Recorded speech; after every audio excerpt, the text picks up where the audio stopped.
So أصحابي, is it based on the hadith and the rawafid, or is أصحابي based on role models? And who should we take as a role model? Yeah, so the introduction can be like, I'm speaking about who are the role models that we see today for brothers and sisters, the youngs and, the elderlies. But who should we take as a role model and how they should be? So we've been talking about أصحابي. طيب. That they speak against or they speak ill about the Sahaba. Right? Okay. So we can, yes. Look how dare they do that? They left his corpse without being buried. Oh, there's no need to bury the Prophet. SubhanAllah. His body's not gonna rot. SubhanAllah. There's no need. If he remained with them without being buried 1 week, 2 weeks, it's okay. But the sunnah that he taught us is that when a person dies, As soon as he dies, yeah. yes. He has to be But buried. this is a normal case regarding those who will be changed, Yeah, of course. decomposed. Decomposed, right. Yeah, they'll be smelling, etc. Yeah. But this is not the case of the Prophet. Sallallahu So it's okay. Yes. We can close the eye on that. Mm. Okay? What is more important? We should not let his efforts be lost and to be taken by those hypocrites who will be causing the missing of all the Prophet's effort. SubhanAllah. So you're basically saying the companions, they saw an opportunity and they said, if we delayed it at least 1 day, that how important it was to maintain the community. لا بد للناس من إمام. People must be having a leader who will be taking care of them. SubhanAllah. So Yes. you know why I tackled this companionship? Because some people might say, these are the prophets, I can never be like them. Of course we learn, we try to be on their way, of course, as much as we can. How come someone say because I'm not like them? Yeah. And Allah subhanahu wa ta'ala said, وَمَا أَرْسَلْنَا رُسُلًا وَمَا أَرْسَلْنَا مِن قَبْلِكَ مِن رَسُولٍ. When Allah subhanahu wa ta'ala sends prophets, they will be equivalent, similar to the nature of human beings. Otherwise people will be saying, oh, we can't take this prophet as a model. You know why? Because he's a prophet. Yes. We're not prophets, so we can't follow him. We can't do the same thing he does. He's a prophet, his nature is different. No. He has the same nature you have. MashaAllah. Okay? Yes. So no one will be saying, oh, I can't take him as a model. He's something else. No. Yes. He's a human being. Okay, MashaAllah. Okay? MashaAllah. That's an issue. Okay. The other thing is fearing the fame, fearing to be famous, fearing reputation, fearing showing off. This is a disease. But if you fell in that disease, that means your heart has a problem. Yes. And not like that you can avoid the problem in your heart. SubhanAllah, I agree 100%. SubhanAllah. So you have to enhance the sincerity in your heart. Okay. Scholars say, لو وضع الإخلاص على جرح لبرأ. MashaAllah. This is an expression. Yeah. We know what it means. Yes. What does it mean for those? Yeah, the translation is, if ikhlas, sincerity, pure faith, sincere faith, if it was put on an injury, On a wound, you would have healed on a it. wound, it would have Healed it. healed it. Wow. SubhanAllah. If ikhlas will be put on a wound, it will heal it. Right. It doesn't mean that this should happen necessarily. Yes, of course. It is an example to show what? The importance of sincerity. SubhanAllah. Sincerity is important because when you become sincere, sincerity will be freeing you from the accusation of shirk or from falling in shirk. Shirk means setting apart with Allah, such as in this case showing off. Yes. We call that minor shirk. Okay? So when you become sincere, there will be no fear on you that you may set up partners with Allah. Allahu Akbar. And when you become sincere is the outcome, the fruits of the fruits of sincerity. Yes. One of the fruits of sincerity is truthfulness. No, subhanAllah. You'll be truthful. Okay. MashaAllah, Sheikh. You will not be caring about people in whatever you do it, and you have a target for you. You want to do it for the sake of Allah. Okay, Sheikh. So I have to do things for the sake of Allah, and I have to know if Allah made it successful because of my intention, then whether I like it or I don't like it, I'm gonna see fame or I'm gonna see publicity. You should like it when you do the thing for the sake of Allah. That will give you more tranquility, more happiness. Yes. So you have to like the action, not the publicity. Sure, I understand what you mean by saying whether you like it or not. For example, Abu Bakr radiallahu anhu, he hated to be the leader. Yes. He didn't like it. Yes. Umar, he didn't like it. Yes. But let's be realistic. This is a need. Yes. And the favor of the ummah, as we mentioned before, is more important than the individual favor. Yes. The favor of the nation is more important, overwhelm the favor of the person. Yes. Okay. SubhanAllah. One time, Abu Bakr and Umar and all the companions, they dreamed, right? Yes. Dreamed in having the leadership. Okay. Only one time. Okay. When was that? Only one time. Only one time. They dreamed at night. All of them. They dreamed to be having the leadership. Oh, subhanAllah, when was that, Shaykh? And the banner of Rasulullah. The banner. MashaAllah. Narrated authentically. That the Prophet said, عليه الصلاة والسلام, لا أعطين هذه الراية غدا رجلا يحب الله ورسوله ويحبه الله ورسوله. I'm going to give this banner of mine to someone who loves Allah and His Messenger, and he's beloved by Allah and His Messenger. All the companions, especially Abu Bakr and Umar, at night, before the next day, they were dreaming to achieve that banner of Rasulullah. Allahu Akbar. Umar said, I never wished to be a leader except that night only. Allahu Akbar, MashaAllah. So we can see that you can have this emotion. Yes. So next day, who achieved it? Who? Ali radiallahu anhu. Oh, MashaAllah. Ali. Yes. So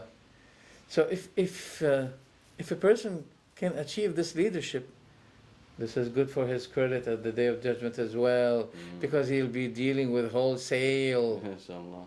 Wholesale. Sure. You do something for the ummah, you're not doing a favor for one person. Yes. For the whole ummah and the whole world. Allahu Akbar. Despite that, as you mentioned, those prophets they mean business. Okay. So they want to make sure that even if they die, and their actions they will be having no more actions to do, good deeds to do. They want to guarantee that when they die, there'll be ongoing good rewards for them as well. Yes. Because the one who invite people for good character, he will be given the reward of that good deed as long as people benefited from him and they use that good character after him. SubhanAllah. So the more people practice it, the more he'll be rewarded, even if he's under his grave. Allahu Akbar.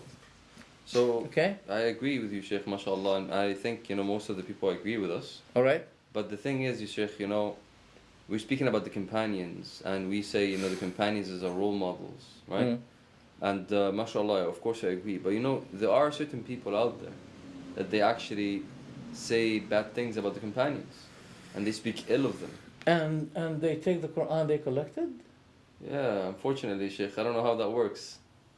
So what I mentioned now is evidence in itself. So what do you mean, meaning. Sheikh? What do you mean? Who collected the Quran? The companions. So how they slander them while they took the Quran from them? Yes, that is a very good question, mashallah. That would be criticism to the Quran itself? Yes, subhanallah. So I answered you while you did not realize it. Yes. I trapped you. Yes. Go on with your question. MashaAllah. So no, we need to know, Sheikh, you know, what can we say in regards to the people that they speak ill about the Sahaba, the companions? We say that such person is not grateful to what they did. Okay? Okay. We know that the Prophet was illiterate. Yes. Somebody had written the Quran. Yes. Okay? Yes. So who was he? Other than the companions. Allahu Akbar. So, any criticism will let any non-Muslim come to them and say, oh, you're inviting me to the Quran? Who collected the Quran? Those companions who've been criticized by, so for example, Shia, etc., etc. So those are Muslims. And they criticize the companions who collected the Quran. That means that there's a problem about the Quran. It's not authentic. Credible. Yes. That will be cancelling the credibility of the Quran. Allahu Akbar. So, either they speak the word of truth or not. Sheikh, I think so why Allah subhanahu wa ta'ala, if Allah knows that those people are bad, why He decided to let His Quran be compiled, right? Compiled by them. Yes. Wasn't Allah able to choose for the collection of His Quran some other generation better than those people? Yes, subhanAllah. Oh, come on. Of course. Of course. Let alone Allah would know that if they would have turned bad. Unless Allah did not know before. Exactly, that would have been a worse situation and argument. Unless Allah did not know before, and suddenly these things happen while Allah did not expect. Oh, come on. Allahu Akbar. Okay, mashallah. I think you laid it on them, mashallah, Sheikh. I mean, this is a really good argument. Yeah, and the Prophet ﷺ said, "Man sabba ashabi," whoever cursed, slandered. Yeah. Okay, فعليه لعنة الله والملائكة والناس أجمعين. May the curse of Allah be upon him, and the curse of the angels, and the curse of all other people on him. The one who speaks ill against the companions. The problem with those people is that they did not begin with the lowest type of companions. They started with the first greatest companion. They targeted the best one already. Who firstly accepted Islam, who firstly believed in the Prophet ﷺ. Who's he? Abu Bakr. And if you ask him his evidence, he'll be saying to you, oh, don't you see that the Prophet said, I'll be preceding my nation, waiting for them on the big pool, fountain. It's called Al-Kawthar. Okay. I'll be waiting for them there, and I will be struggling to let the chance and the priority be for them, okay, more than the other nations. I'll try to let the other nations wait until my companions come. That shows how keen is the Prophet for his ummah. Okay? He said, there will be some people whom I know. There's another hadith. There will be some people whom I saw them. I knew them before, and they knew me. And as they will be coming forward to take some water, because drinking from that fountain is a sign of salvation. Allahu Akbar. Okay? So those people, as they are coming to drink, suddenly they'll be backed off. Get back. No drink. We know that they did not reach to the pool, to the fountain, but because they're Muslims, because non-Muslims have no access to this place here. Okay. It's a different story, subhanAllah. Right. So that means they're Muslims. Yes. But they have a problem. So the Prophet will be saying, my companions, in another hadith, my أصحابي, minor companions. My companions, in another hadith, my ummah, my nation. So we have three narrations here.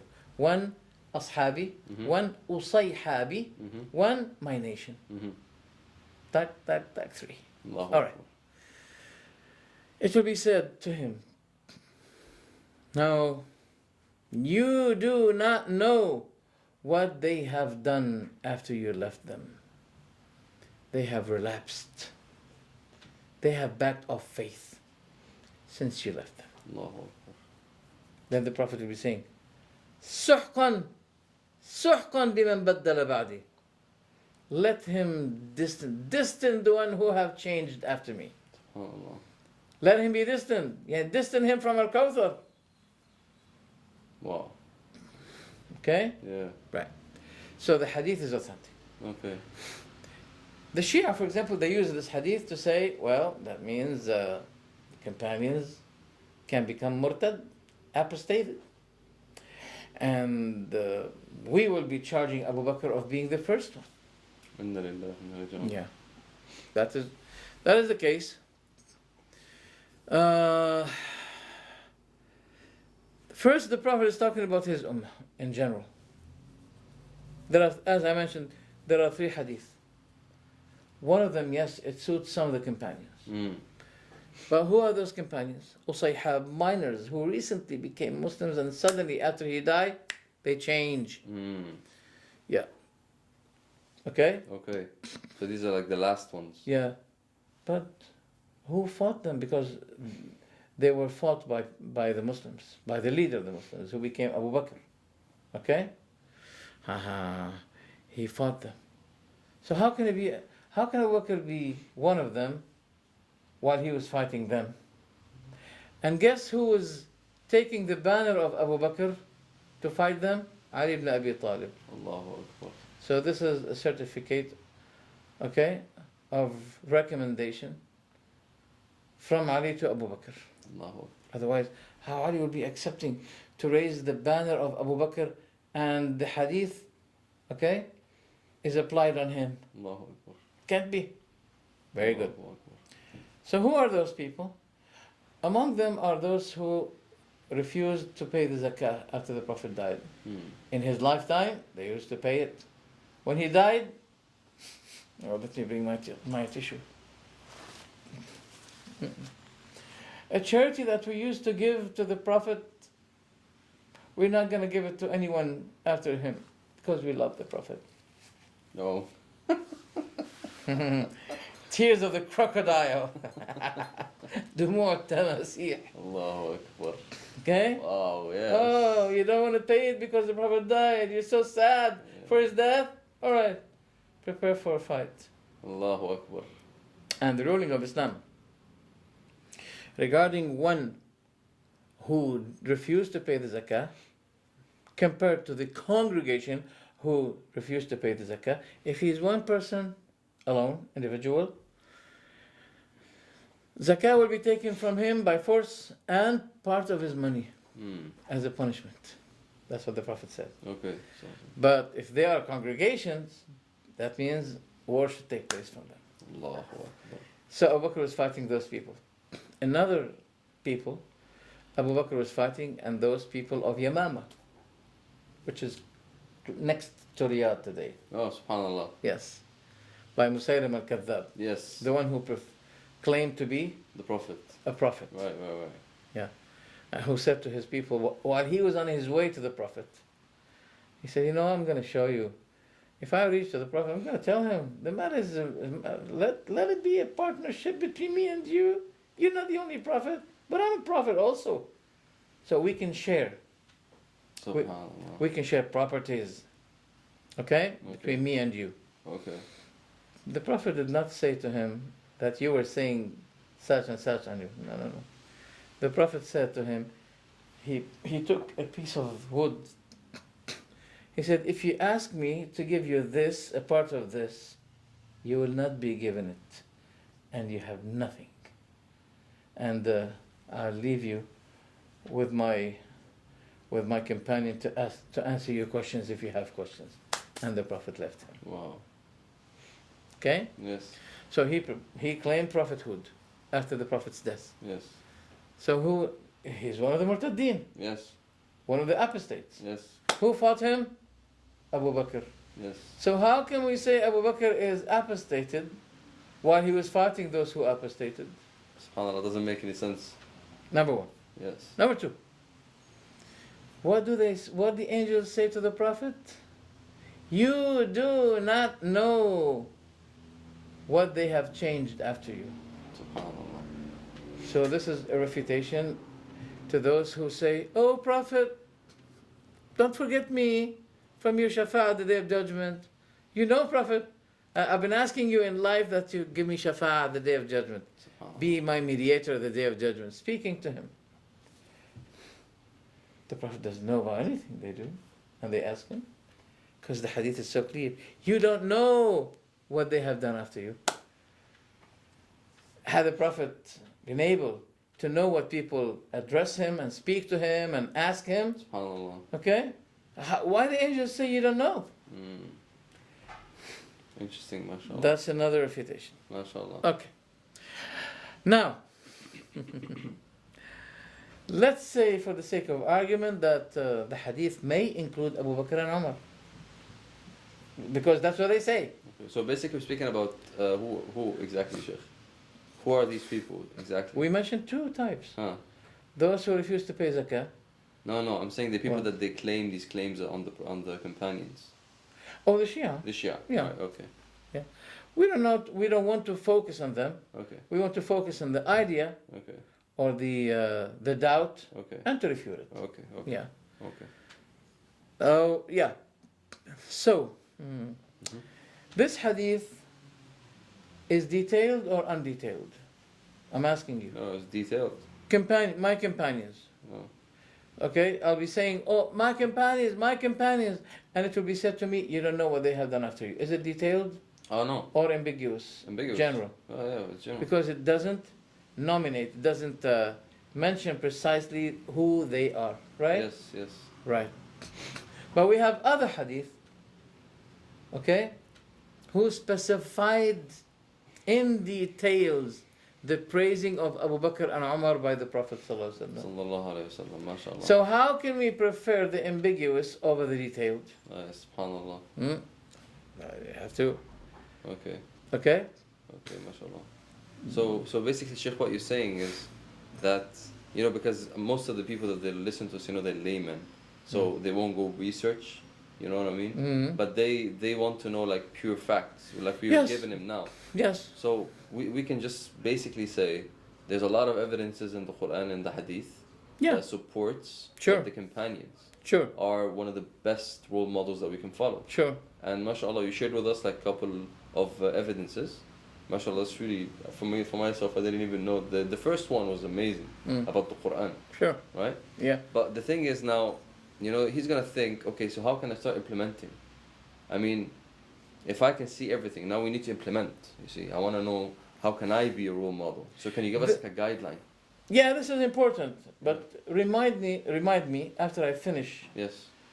about this. Okay. Because I want to shed the light now on the companions and who among them we can apply this hadith on. Okay. So we mentioned Abu Bakr and Umar and Uthman, that they were praised by the Prophet individual by individual, right? Yes.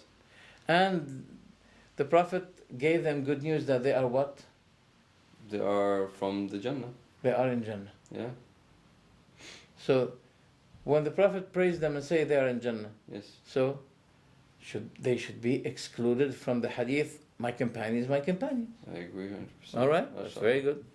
There's another hadith, and this is by Abu Huraira, Okay. and it's amazing hadith in Sahih Bukhari, where the Prophet ﷺ said, as I was sleeping, I saw that I'm taking big containers from the Kawthar. Then Abu Bakr took the container from me, and he took 2 containers, filled them for himself from the Kawthar.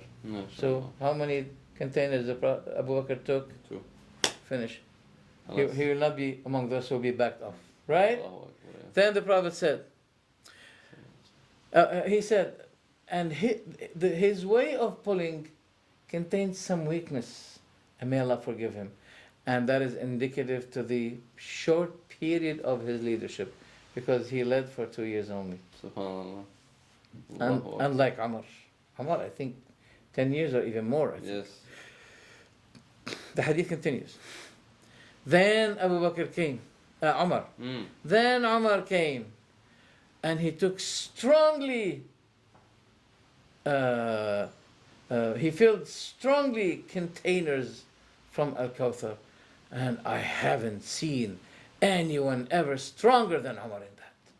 Until he took a big containers, and people got satisfied because of his strong way of lifting the water for them. Oh, mashallah. So the way he served. And that is indicative to the great benefit that people, the whole ummah benefited from the efforts of Umar radiallahu anhu. Allahu Akbar. Okay? طيب. So now, Abu Bakr and Umar are excluded. Uthman is excluded. What about Ali? I don't remember that Ali was given good news that he is in Jannah. No need. No need. Why? Remember the hadith, I'll give this banner to someone who loves Allah and His Messenger, Yes. and he's beloved by Allah and His Messenger, right? Yes. Why there should be a need for us to find a hadith that the Prophet says, Ali in Jannah? No more need. Yes. The proof is that Allah loves him, Yes. and the Prophet loves him. Yes. But there's another hadith as well. There's another hadith. It's in Sahih Muslim, where the Prophet said about Ali, no one hates you but he is hypocrite. Okay. And there's no one that loves you but he is a believer. Okay. Thank you. Allahu Akbar. Court is dismissed. Yes. Right? Yes. Okay.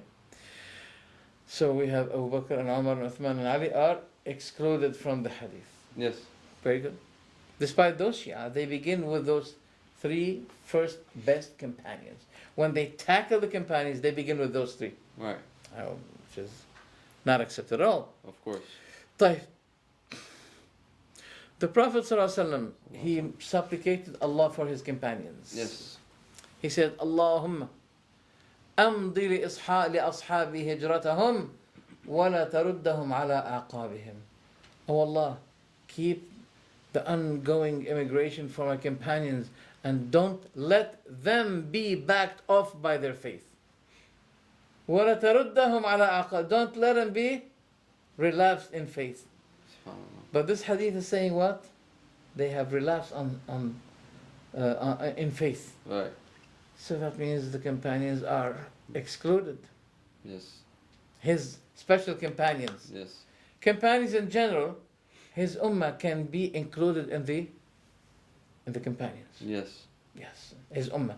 MashaAllah. And I'm coming to the other evidences. For example, he said ﷺ, that the most who will be firstly coming to my fountain are the poor immigrants of my companions. Some, that means muhajirin, Yes. fuqara al-muhajirin. The poor muhajirin immigrants of my companions. Yes. That means the muhajirin are freed from this accusation. Okay. Very good. And also, remember the hadith, no one hates Ali but he is Munafiq. hypocrite. Yes. After this hadith, or maybe before, I think after it, right after it, in Sahih Muslim, the Prophet said, no one hates the Ansar, but he is munafiq. Subhanallah. So Abu Bakr, Umar, Uthman, Ali are excluded. Yes. Muhajirin and Ansar are excluded. Allahu Akbar. You want to look for someone else? Go. It's not our business now. MashaAllah. Okay? MashaAllah. I have to continue. I have to continue. The other thing is, as you said to me, what is the ruling of those who slander the companions? We say the Prophet said, do not insult my companions. For if anyone among you will be spending, that means in donation, just like the weight of mountains, his good deeds will not be equivalent to their good deeds. So that means their value is greater. Yes. Very good. Then that's why Abu Zur'ah, he said, if you see the person insulting the companions of the Prophet ﷺ, Sallallahu Alaihi Wasallam. you should believe that he is zindiq, heretic. Remember we've been talking about the banner of Abu Bakr. Who is taking the banner of Abu Bakr when he was fighting the apostates? Who? Who took the banner? Huh? Ali. No, we don't. Ali. What is the evidence? Allah wanted to leave some marks. What are the marks? When he took the banner and he led the war against those apostates, One of those women who had been taken as concubines, her name is Khawla. And when he took her for him, okay, that was his share. Yes. Okay? And he got from her a son, and he named him Muhammad. And everybody know the name of Muhammad today, the son of Ali, that he is Ibn al-Hanafiyyah. The son of what Hanafiyyah? The place of this Musaylim al-Kadhab, the leader of apostates, is called Wadi Bani Hanifa. So the woman now is from This place. this place. So they call him until today the son of Hanafiyyah. Allah wanted this name to be famous like this nickname, Yes. to be an evidence. Don't forget that when Abu Bakr sent an army against those murtaddeen, Yes.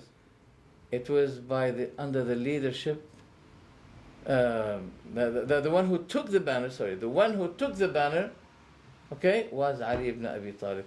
So that will be proving the lie of those who claimed that there was something wrong between Ali and Abu Bakr. Yes. Okay? Yes. Right. That's a very important issue. There is something very, very important also regarding Umar. Umar got killed, as you know. And Ali radiallahu anhu looked at Umar falling on the ground like this. Ibn Abbas was standing and looking at Umar. Yes. He saw someone suddenly holding his shoulder to let him wake up. Yes. A little bit like this. And he looked at him, that was Ali.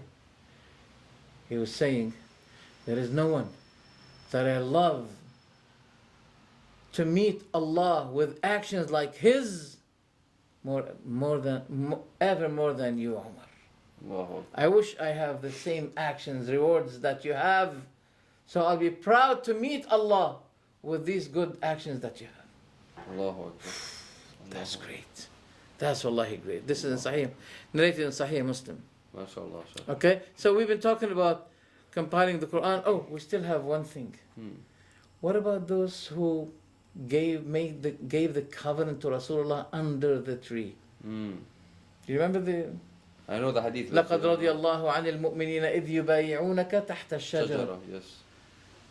You know, at that moment, Uthman was taken as hostage Yes. by the mushrikeen in Mecca. Yes. And when the Prophet heard about that, he said, who can give me a pledge? And that pledge includes even to die. Just like Maghawir, I would say in Arabic, Maghawir, you know the Maghawir? No. Those who are ready to die. Okay. So they all gave their hands as bay'ah, covenant to the Prophet ﷺ, and they vowed that they will be fighting bravely even if it cost them death. Okay. Abu Bakr and Umar and all the companions, there were about 1,400 people, and Allah said that He is pleased with those people. MashaAllah. That's why the Prophet said, no one will ever enter hell. Not even one among those people of Shajara, those who... Give the covenant under the tree. One more issue and we'll be ending. Mostly of those... when companions asked the Prophet, how do you know your ummah? How do you know those people that they belong to your ummah? He said, I know them by their wudu. They are ghur muhajjalin.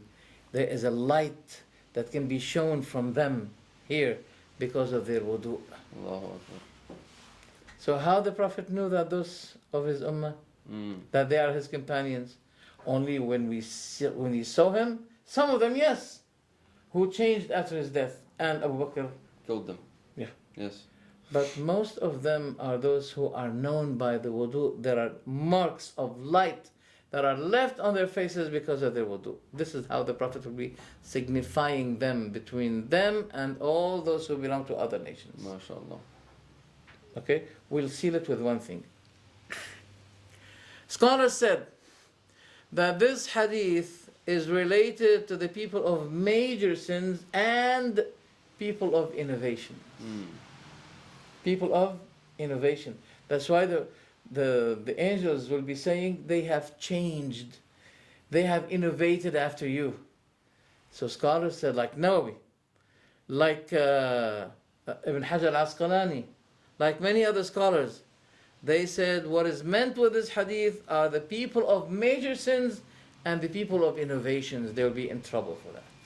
SubhanAllah. Yeah. So this really perpetrate us or promote us. Yeah. Encourage us to avoid any kind of innovation. Okay. Okay? Why? Imam Nawawi quoted Al-Hafiz Ibn Abd al-Barr. Ibn Abd al-Barr is a great Maliki scholar from Morocco, who said, everyone that innovated in matter of faith, in a matter of deen, he will be among those who will be ousted from the fountain of the Prophet sallallahu alaihi wasallam. Be it Khawarij, be it Rawafid, and all other peoples of innovation. Al-jaza'u min jinsil al-amal. The reward suits the type of action. No. Okay, why? Let me explain that to you. Those people of innovation, they are fanatic. They are biased to the conceptions that they grew up with. Okay? Yes. They defend it. They justify it. They only take from the Sunnah what suits their cult. Yes. They don't rush to the Sunnah to take from it. So as they are preventing themselves from taking from the Sunnah, because the Sunnah today is the Kawthar. No, of course. Today, the Sunnah is the Kawthar. Of course. You take from the Sunnah today, you'll be granted to drink from the Kawthar tomorrow, which will be a sign of your salvation at the Day of Judgment. So that's what I wanted to point out. I don't know if I left any time for you to ask any question, my dear. I'm so sorry about that. All the questions, mashallah, you answered them, even the ones that I was thinking of. If you have any other question, please. No, mashallah, that's really, really good. The thing is, Sheikh, because we came to an ending, can you give us like a good advice? Just a really good, keen advice on how we can be good role models in this dunya, inshallah. Whenever you ask about an advice, let the first advice and your ultimate advice be fear Allah secretly and publicly. MashaAllah. And that kind of advice, I start to address it to myself. MashaAllah. Because we all need that reminder. I agree. Sincerity. Okay. Truthfulness. Okay. That's so important. Okay. And be a good model. I advise you, I urge you to be a good model. Okay. Because that will be guaranteed the ongoing review after you die. MashaAllah. Just like what the prophets were so keen to do as well. Yes. That's my advice. Sheikh, Jazakallah khairan. It was a very, very beautiful reminder and an eye-opening, mashallah, for a lot of things. And inshallah, we would love to have you back, inshallah, for the next episodes. And brothers and sisters, Jazakumullah khairan. Please stay tuned for more episodes with Sheikh Dimashqiyya. And Assalamu alaikum wa rahmatullahi wa barakatuh.